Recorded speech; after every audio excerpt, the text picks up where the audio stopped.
Nigeria and South Africa signed a pact. Very interesting. One of the very first timers. It's mind-blowing.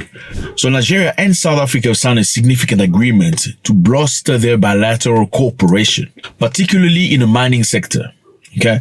And the pact aligned with Nigeria's strategic effort to diversify its economy beyond oil.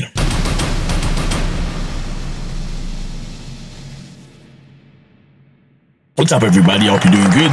It's a beautiful day. Thank you very much for stopping by. I appreciate it. Usually when you hear Nigeria and South Africa, it's usually cursing each other. I'm just going to be honest with you. It's usually Nigerians accusing South Africa of being xenophobic, and xenophobic South Africa and the court accusing Nigerians of being drug dealers. That's what we hear. Now, this is a very interesting thing happening right now. The Nigerian government and the South African government have signed a deal. What is this deal about? The deal is about exploiting minerals that the countries have and advancing each other technologically.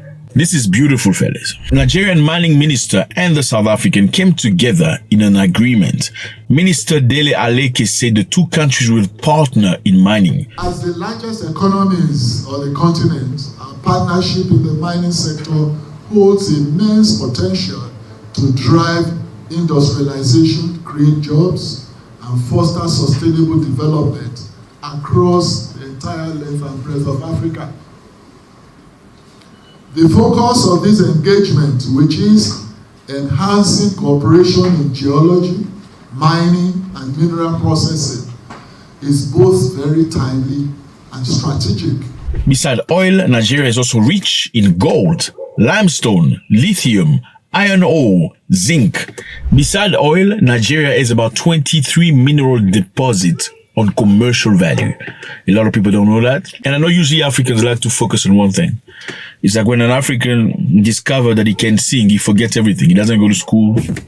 Yeah. If he's a sportman, he does sport. He's going to play soccer Monday, Tuesday, Wednesday, Thursday. Doesn't go to university. Yeah. Then when the soccer thing is done, the career is dead. He doesn't know what to do. That's why you see soccer players and stuff that are, ex-great soccer player, but end up being broke and needing people to help them. It's sad. But you will see, unfortunately, white people, even in Africa, when they play rugby, they go to university. So they diversify what they have.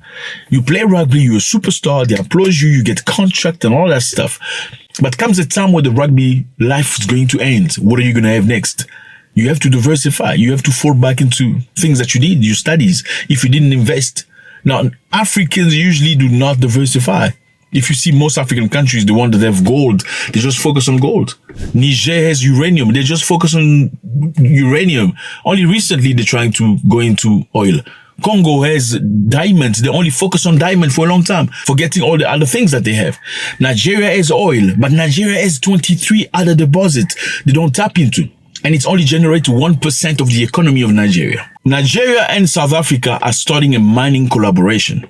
But more heartening for me is the realization of the need for South Africa and Nigeria to work together. That is very important. It's missing is, I was telling one minister earlier in the morning, I said, the last time I saw close cooperation between Nigeria and South Africa was during the time of President Obasanjo. The two nations will collaborate on geological mapping using drones, share mineral data, jointly explore agro and energy minerals within Nigeria. Nigeria possesses approximately 23 mineral deposits, including gold, limestone, lithium, iron ore, zinc. Technical expertise and technological transfer. South Africa, my brothers, has world-class mining companies and institutions. What can they do? They can share modern exploration techniques, including geological mapping and drone surveying. You're probably asking yourself, what is geological mapping? So geological mapping is basically when you see maps of the ground, but you don't just see the ground as a map. You see what's underneath. You can tell from the formation of rocks and other things, where are the golds, where are the minerals. You can see that clearly through geological mapping. They can do it using drones, sometimes using sensors. That allows you, instead of digging, like all the black people will do, let me just dig, I found the gold. No. You can use mechanisms that are technological to find where are the gold deposits, where are the diamonds, Where's the oil? South Africa has that capability that Nigeria doesn't necessarily have, at least not at the same level. So, number 2, they will provide training, capacity building for Nigerian geologists, engineers, and mining operators. So the cooperation is not just mining, the cooperation is also about security. So they're going to create a regional security corporation. Both countries are working toward finalizing an early warning mechanism by March 2025 to enhance regional security. This initiative aims to address shared security concerns and strengthen bilateral ties. What is this security mechanism? South Africa and Nigeria will share data on criminals. So you criminals that do crime, beware, because South Africa and Nigeria are going to share data. We're going to find out who are the money launderers, who are the people that, all of those drug dealers, or the Boko Haram finance, all of that people will be, if you run away from Nigeria, you get shot in South Africa. Not shot, but you get arrested in South Africa. And South Africa will provide a security system that will allow Nigeria to have early detection of potential aggressors. Obviously, this is very important in order to protect investment in Nigeria. What is it? It's a system that the two countries aim to finalize by March 2025 to monitor and respond quickly to emerging security threats.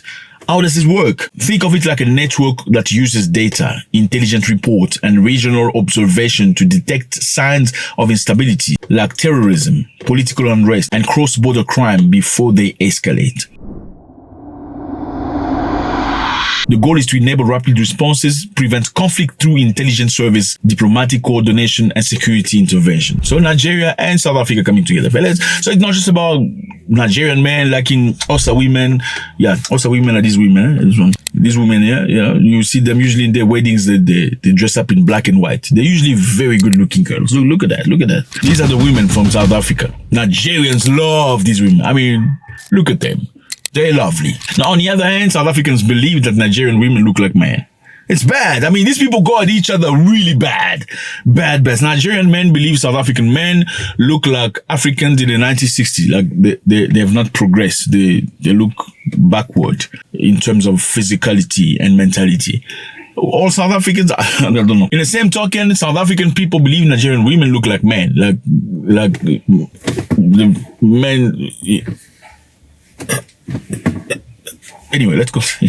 So how will this benefit Nigeria, this cooperation? This will unlock billions of mineral wealth for Nigeria, okay? Nigeria is sitting over 40 different mineral resources, but Nigerians only focus on oil, petrol. They all want to get rich through oil. Unfortunately, the 40 different minerals only contribute to 1% of the GDP of Nigeria. This pact gives Nigeria access to South African mining expertise. South Africans are experts in mining when it comes to African infrastructure. It gives them also access to advanced geological mapping. They've done this many times in South Africa, so they know how to do it. No need to reinvent the wheel. Nigeria will get access to modern mining technology practices, and this could lead to the discovery of new deposits and full development of existing ones.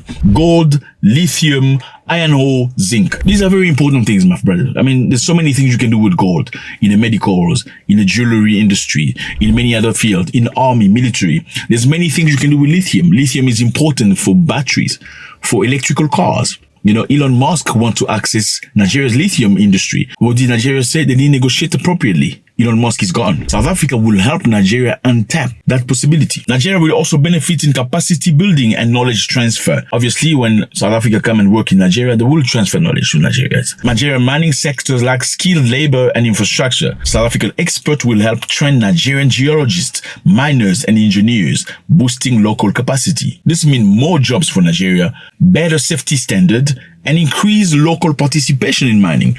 So now, Nigerians don't need to just be hustlers and trying to sell things for people to make money and be all these big ballers. They can now go to school. Well, we know a lot of Nigerians go to school. Worry about that. They do go to school. Now, they can focus on school and get opportunities in mining, in engineering, and many other things, and not just focus on hustling. It's great, the hustling thing, but if Nigeria develops with South Africa, then all the people that go to school, university, don't need to feel like shit because I go to university, but I have no job. I have to hustle now. I have to chop somebody's... No, they don't chop it. They just do some exchanges. You know what I mean? That's what it is. So how will Nigeria benefit? Nigeria will access to untapped mineral wealth. Nigeria has a vast opportunity, but it's unexplored. This is a great opportunity. Like we said earlier, lithium is high in demand for electrical vehicles, chemicals and all that industry, it's a great opportunity for Nigeria. Now, how will South Africa benefit? South Africa will benefit from the access to the minerals in Nigeria. It's great opportunities, lots of opportunity to make money, number one. Number two, South Africa is a new market for mining equipment. So new equipment and services. With Nigeria investing in mining, South African company can export machinery, offer consulting, provide technical services, essentially turning Nigeria into a major client. So my brothers, it's not just about fighting. There's opportunities here. The mining equipment industry will export things into Nigeria and take money back home in South Africa. And Nigeria will be a decent, big client for South Africa. This is a great opportunity. This is beautiful to see, fellas, because in Africa, we don't do these things. Most of these things happen through Europeans, or we have America as a middleman. It's great to see two different countries in Africa coming together, not to fight each other, but to find solutions. Number one, working together in mining industry, trying to develop, mapping, discovering new reserve.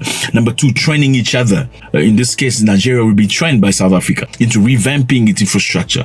Number three, creating a business for South Africa for consulting, equipment, infrastructure. Number four, developing a cooperation in terms of security, having a preemptive system, and also have joint military training in order to protect the investment against these crazy guys. And lastly, sharing data when it comes to criminality. So all these guys are not going to be safe anymore. If you run to South Africa, they got you. You go to Zimbabwe, they have you. You go to Nigeria, they have you. Okay, not many South Africans run to Nigeria, but yeah, anyway, you get the point. Is this good news or not? Thank you very much. We appreciate you. We want to talk about Tanzania, but we can't. Something really bad is happening over there. Not very nice. Opposition leader has been thrown in jail for saying that the election should be reviewed. They say he's treason. He needs to go to jail. And his family apparently has not accessed him for a while. And that is not very good. I mean, as much as I love Tanzania, it's a beautiful country, lovely place. I had some of the most amazing time in my life in Tanzania. I think it just never sounds right when you hear an opposition leader being put in jail and hit with treason. It doesn't matter, what you say, okay? I will always protect your right to say what you think. That's how I feel. Tell me how you feel about that. God bless.